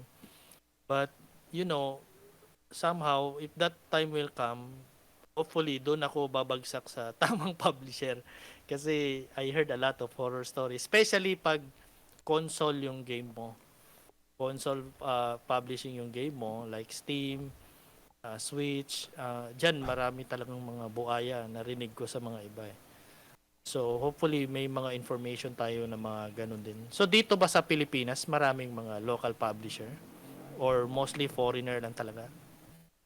Sa experience ko kasi, Kuya Joe, more on foreigner talaga eh. Wala dito. Wala. Tsaka siguro mas maganda if makaka-interview tayo ng nag-pitch talaga sa publisher, no? Kasi yung sa akin, yung Oo nga. experience ko lang is yung other way na setup. Sino kaya? I've seen yung last time yung sa Piggy, yung mga nanalo. Tapos Project nakita PG. ko Project PG tapos nag-pitch sila. So hindi ko alam paano preparation nila. Yung kung saan ang gustong malaman natin kung paano, di ba? I've invited CJ hindi siya available ata or nag-like lang siya sa message ko. I don't know yung iba, hindi ko nakilala. Pero si CJ lang yung sa Polyab Studio lang yung kilala ko doon. I hopefully na makashare din sila na mga information. How about si Chair? What do you think? Do you have a list? A list of ano? Hello, Chair. Of A ano? list of good publisher. A list Hindi. of good publisher. I Wala din. I I I don't really know. It's more like I can't responsibly answer this because Yeah. it's something that I don't really research that deeply. Kasi it's like ganito, if we have those lists, yung mga indie game developer Pinoy, we're confident to approach, di ba? Yeah. Confident tayo kasi marami na nag-share ng ganun na alam na natin kagad. Malaking tulong yun eh. Yeah. It's Like si JC. Oh, yeah. Dagdag ka bro. no, Go no. I ahead. was just gonna say it's something that I cannot really responsibly say because it's not something that I'm very familiar with. If you ask me for for resources, where could I get the best free music, the best free sound Yes. effects? That's something I can tell you. But but publishers are something that I don't think I could really But give a list. somehow, no, if possible, no, kung meron tayong ganong resources or information, no, what do you think? It can really help us. You know where Yeah. to go. Even you're making a small game, alam mo na eh. Alam mo na kagad kung kanino ko ipipitch ito. Yeah. Diba? Kasi nandyan na yung mga listahan. You can just, rather than yung, alam mo yun, parang nangangapa ka, tapos chances, mapunta ka doon sa scammer, patay ka. Yeah. You don't I want think that. that's something that will discourage a lot of indie game dev kasi mahirap na nga yung trabaho natin, mahirap talagang gumawa tapos i-scam ka pa ng mga publisher. I hope we can invite, if you know someone for the next session who can share the experience about publisher kasi at the end of the day, game development is still a business. Okay? No matter if you're just doing this for hobby, business pa rin to eh. Why we're doing this? Kasi kahit papano, gusto talaga natin kumita. And at the end, di ba, yun naman talaga pa rin eh. So we don't do this forever for nothing. I think hindi naman siguro ganun yung, kaya gusto natin kumita din dito. So by giving us information, how to pitch, and so on, malaking maitulong talaga yun sa mga kasama nating Pinoy game developer na blind talaga. Like in my game, in my case, there is one publisher na nagme-message sa akin from US 3 times na. 3 times na. So unusual siya kasi from what I know, mahirap talaga ang mga publisher. Kailangan ikaw yung mag-reach out. And then sila yung sa akin may message. And then lately lang nakita ko sa mga review sa FB, parang yung company nila candidate do babagsak eh. So parang so just imagine kung nakipag-deal ako doon, talagang patay talaga ako Yeah. doon, 'di ba? So yung mga simple ganun, pero malaking yan, impact eh kung nag-deal ako doon tapos bagsak lang. sa ano biktima tayo. So, at the end, baka malungkot ako and so on, mapahiya pa ako sa buong Pilipinas. Hindi ko na itutuloy yung project. So, that's just me. Pero what more kung may ibang mga Pinoy game developer out there na hindi din ganun ka confident. Right? Yeah. Okay. So, eto insert ko na lang si Chair Table, the last time we've talked about, meron kasi siyang na-share sa akin na I think this is the time for you to explain what's your idea. Kasi guys, yung Pinoy game developer, no, dapat tama yung si Sean kanina, no, na dapat meron tayong sarili nating community talaga na solid. 'Di ba? Makikita natin sa buong Pilipinas yung mga rider, may sarili talaga silang mga rider lang, mga bikers, may Club. sarili silang club. In fact, sobrang dami. And doesn't matter if you're rich or poor or whatsoever, basta may bike ka, pwede kang mag-join. So I hope ganito din dapat sa Pilipinas, may sarili din tayong community na solid talaga, na to the point may sarili talaga tayong event annually. Hindi yung yung may sarili tayo kahit mag-start lang sa maliit, puro indie game developer, magkikita tayo.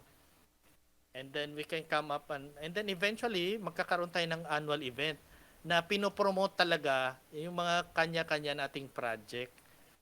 Kasi ang nangyayari kasi ngayon, our project, hindi natin, walang support talaga.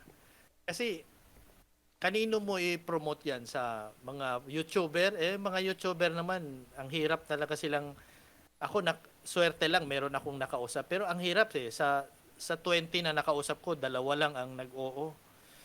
So, gusto ko, vision ko, which is nagtugma din doon kay Share Table, no, na every year dapat may event tayo. Kahit magsimula lang muna tayo sa online. Mhm. Di ba? Tapos later, if we can God, malaki na yung community natin, and then we can have a funds and annual event tayo, magsimula sa maliit. I think that's really a very good start para umangat naman talaga yung mga Pinoy game developer. Para umabot sa point na if they're going to hire freelance here, medyo malaki-laki naman talaga ang pwede ng, alam mo yun, di ba? So that was something na ang gusto kong mangyari. Sana, no? That's why starting this initiative, dapat regular meron tayo and then we welcome the new game developer na gustong papasok and eventually hanggang palaki ng palaki. Kasi ang nakikita ko ngayon sa thread sa mga Pinoy developer Discord channel, parang namamatay Parang nagiging library na lang siya Walang event Library parang wala parang ano lang Hindi ko alam, hindi ko maintindihan. Parang meron naman pero kulang We should have a regular session like this if possible. Para our growth also as an indie game developer, hindi kasi siya mawala. And then yung sinasabi ko kanina, yung have a mindset to succeed, mag-grow yun Pag malaman, kasi eventually, yung mindset to succeed, parang sakit yan Hawa-hawa yan Kung sinong kausap mo parati, gusto maging successful, di pati ikaw na rin Hawa-hawa kasi yan ngayon, wala kang kausap na ganun Wala kang kasamang ganun sa araw-araw mong buhay. So, you cannot just automatically, activate na gusto ko na maging successful. Hindi. Kailangan mo talaga makasama yung mga tao, makausap mo sila parati, and eventually, your character and attitude will change. That is something that hopefully will happen. So, si Chair Table, meron siyang idea na sinare sa akin, hindi ko lang na gets. I think this is the time para i-share mo din sa kapwa nating Pinoy game developer. Go ahead, bro. Okay, so there's online events like, for example, like Indie Live Expo. These are online events where they just showcase a bunch of indie games or whatever games that people create, and it's we were talking about, we were basically just talking about, we could, this could be just an online thing. So basically what Indie Live Expo is, it's an event where indie game developers just submit their project, and they select which games that they want to showcase over at the event, and it's like a whole big live stream that basically shows what's going on. And sometimes, there's like, like there's special segments where, other people kind of do their thing. Like, for example, if you ever heard of Undertale, there's an Undertale section over there, because like, the creator of Undertale, Toby Fox, like, kind of did a small talk section over there. And then there's also Zune, the creator of Toho.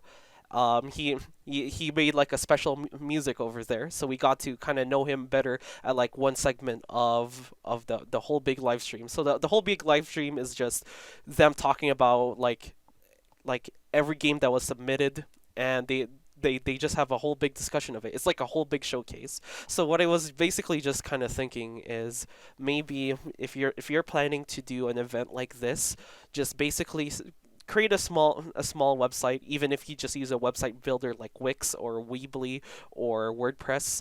Create something there, have a form submission, and then just say, submit your game. You could choose to either submit your game, so it could be part of, like, the showcase reel, or if they want to do a panel, they want to do a panel for the live stream. So there's a whole segment where they could either, like, talk something related about game development, like, give a lesson, do a workshop, or if they just kind of want to show off their demo, like have a whole section dedicated to them. And yeah, and like by the end of all that, you just select whichever person you want to do that, and just announce like a whole big live stream about this. You could start spreading, about this event by just contacting, game development clubs in schools around the Philippines, if you have any contact with them, or if you know any other organization that's involved with game development in the Philippines. And that's what I was thinking of, what we should do. And I think a good start we could do about this is, so there's this event held by, what's that school again? Oh yeah, Ateneo, in Manila, and they're doing something called Fandom February, and this is basically an event for geeks that are into Japanese media. And I was planning on asking you guys if you want to be part of, because I'm doing a talk there about game development. I was planning if you guys want to if you guys want to take part of this, just for one or two slides. I asked them because it was a last minute thing. I was gonna ask no, I was gonna ask Joe about here, but then the accident happened, and I said, okay, I'll I'll sign up for this, and just put it under my name. And I asked them a few days ago, is it okay if I bring in a few people just for one or two slides? Because this whole talk I'm doing is basically going to be like a history overview of, like, game development, especially with the Japanese scene, because this event is kind of catered towards people who are into Japanese media. And basically, as I start talking about that, the last slides are going to be, what can we do for ourselves here in the Philippines? Because Japan has like this like huge event called Comiket, and it's a huge event centered on independent creations, on what people create. Especially, a whole big chunk of that is with games, but I don't think we really have anything here in the Philippines for that. Yes. Yeah, what we have here are events, but most of the events here are, it's a gaming event plus a little side of games that are for indie games. So yeah, like, Parang singit lang yung mga indie game, diba? Singit lang kasi Tama, wala nang tama. maisip. Isingit na lang. yeah. Hindi talaga yung center of attraction yung indie game developer. Yeah. Okay. And I Go think ahead, bro. and I think I think we just need to find a way to just start this. It just needs to start, because like with Comic Cat, how I forgot how much I told you, like how many people are there.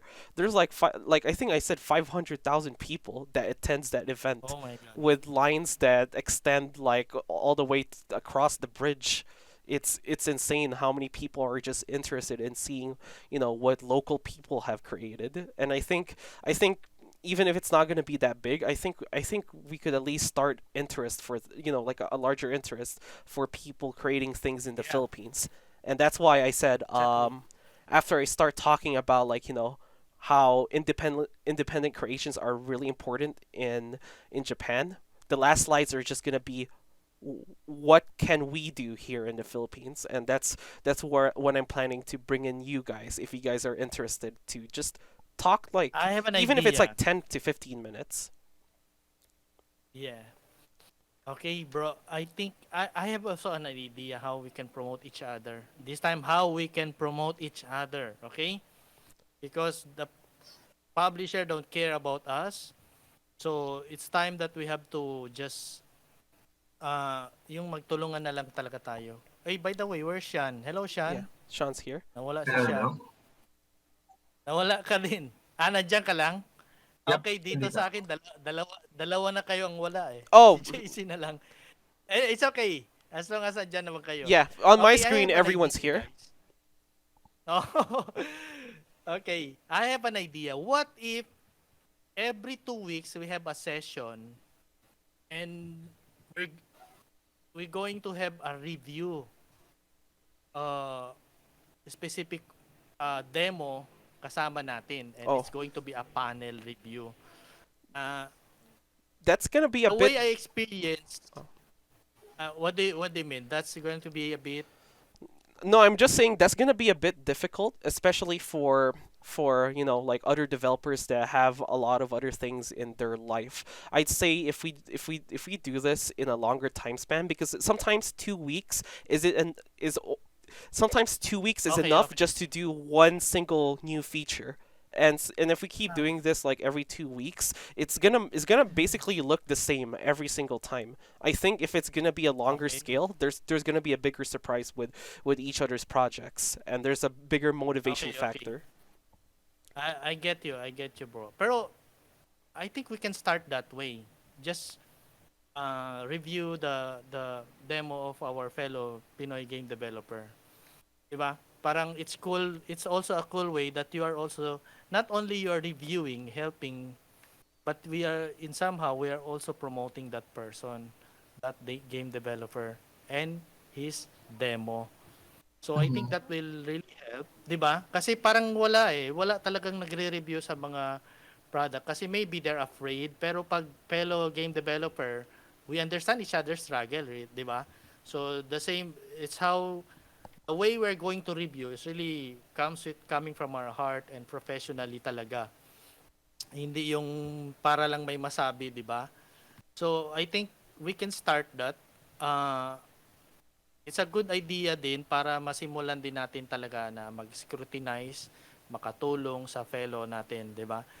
For me, that's a good start din. May session din tayong ganun. Meron din tayong session na we go with the yung sa mga events na share ni Joriel. Hmm. So what do you think, guys? Yep. It can be ano naman eh, parang different games kada 2 weeks. And then babalik, Oh, di ba? and then maghingi tayo update dun sa nauna after 4 weeks, ganun, di ba? Kahit mga Hindi na, isang level lang, isang level tapos lahat talaga magbigay ng feedbacks para makatulong talaga tayo. Kasi no, I think nobody's doing that to our fellow indie game developer. Wala eh. Wala talaga. My experience in the Pinoy Gaming Retro, it was just an accident, hindi talaga yung plinano. Pero doon ko talaga nakita, talagang maganda palang ganitong session kasi talagang magbago talaga yung mindset mo na ay may ganito pala, pwede pala 'to makatulong. So what more kung gagawin natin to regularly dito within sa atin mga Pinoy indie game developer. What do you think? Not only the way I see it, not only the relationship will grow, not only I think the relationship will grow. Aside from that, yung skills talaga natin. So that is my idea. What do you think? Si JC, what do you think? Example lang game mo. Next week, kunwari lang next week. O, ipe-present mo sa amin dito kahit 10 minutes and then all of us will give talks. kada isa. Kids. What do you think ang Pwede naman. Go ahead. Ayos naman.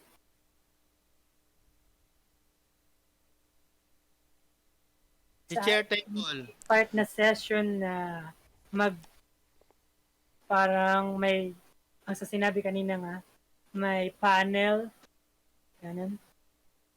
So, di ko alam kung anong gagawin natin or if formal ba na parang pitch talk. Hindi naman. Hindi siya pitch talk. So, go. Siguro about dun sa panel, no? Mas maganda rin siguro if may panel na hindi rin game dev. Then may panel din na expert doon sa genre. Kasi iba rin yung feedback ng hindi game dev, di ba? Mahalaga din yan. Kasi So, sila talaga yung maglalaro. Yan, maglilista tayo kung anong kind of gamer ka, pwede ganun. Para makita natin kung saan ka pwede ilagay na genre. Nangyari ako, example, mas gusto ko yung mga roguelike na games, so pwede kita ilagay sa roguelike na game na pwede ka magbigay ng feedback kung anong gusto mo na feature na may kulang doon or mas idadagdag mo, parang ganun. So, in other words, we have a guest, no, from us typical gamer din and other expert. What do you think, guys? And then, as we publish this video, no, recorded kasi yung mga, in such a way, we are already promoting our own community until it grows and grows. In such a way, marami ding manonood doon, fellow game developer din na. What do you think? Parang invitation natin. Si Chair Table, what do you think? Like I said, I just want to make sure that you know this also stays exciting, because sometimes within the span of 2 weeks you just end up doing a bit of more of the boring stuff. Like, for example, sometimes with those 2 weeks you could use it just improving your battle system, so it doesn't really look like a lot of things change that much. It's like you're gonna focus on just like one small thing, and then sometimes in those 2 weeks you just spend the 2 weeks just adding additional dialogue or coming up with new story elements. But that's not really like a real big thing that you could show. That's why I said so that's why I kind of said maybe a larger time span can kind of help with that, because it I got you. Ganito kasi siya. It's not every 2 weeks there will be, example, no, after 2 weeks there could be only one submission na napili natin, and the Pinoy game developer will submit they should submit ibig sabihin, they feel ready sila for review. Oh, okay. So, pero yung session is every 2 weeks. Another after 2 weeks, there's another Pinoy game dev na naman na i-review na naman. So, you're giving an option for the Pinoy game developer when nilang gustong i-submit. Ah, diba? okay. Okay. Iba-ibang session, iba-ibang game ang nire-review ang mga Pinoy game developer. Okay. So, Yeah, in such okay. a way, nagigets mo, parang napopromote na rin natin yung community natin, that we are really helping each other. In my case, tumakbo pa ako doon sa mga gamer, Pinoy retro game. Nakatulong naman, honest naman talaga lahat. Pero it would be cool kung magawa din natin pala dito sa kapwa Pinoy game developer na. Mhm. Diba? Yeah, I get what you mean now. I thought it was just everyone's games like every 2 weeks. But yeah, it makes sense if you just do it when bro. it's ready. Yeah, that's why I said that's kind of hard. that's why I expressed that. Okay. So what do you think? That's cool really, diba? Maybe we can start that way. At least it doesn't cost us money for that. Everyone can just go online. And mas maganda pag sabi nga ni sino ba to? Sino ba tong Game Dev PH, yung pinaka-admin? Sabi niya mas maganda daw kung doon daw gagawin i-announce, we're going to announce it 2 weeks before para marami talaga mag-attend, marami ang manonood. Yeah. Anyway, so anything else? Wala na? Yeah. No, I think we should be So, good. okay. So, let's do this, syempre, ako muna mauna, I would like to thank you all for this another healthy conversation, Pinoy Indie Game Developer. So, new faces, marami ako nakita dito, 2 new faces. So, hopefully next session natin, marami-rami na tayo. What else? So, thank you so much sa inyong lahat. And then, you can have your last message each. Okay, magsimula tayo kay Sean. What can you say about this conversation? It's very healthy, no? Parang kailangan talaga natin to. So, yun nga, kanina ko pa sabi, it was a great initiative. It is a great initiative. And I'm looking forward for more talaga. So, yun. Thank you, thank you. Okay. Next, si JC. So ayos po. So patuloy lang po natin to na sana dumami pa tayo. Tapos may magkaroon ng formal na flow yung ating podcast. Yung lahat na ma-organize pa po na maayos. Okay. And then si Joriel. Yeah. So this is definitely great. I've been wanting this for such a long time now. I always enjoy talking to people regarding their different views when it comes to creating games.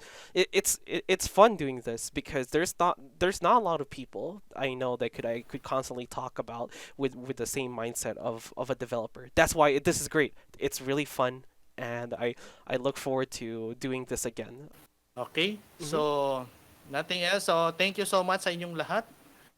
So, I hope to see you again in the next session. And possible talaga mas marami na tayo. Okay, thank you so much. Yeah, Thank no you. problem. Bye. Yeah, bye.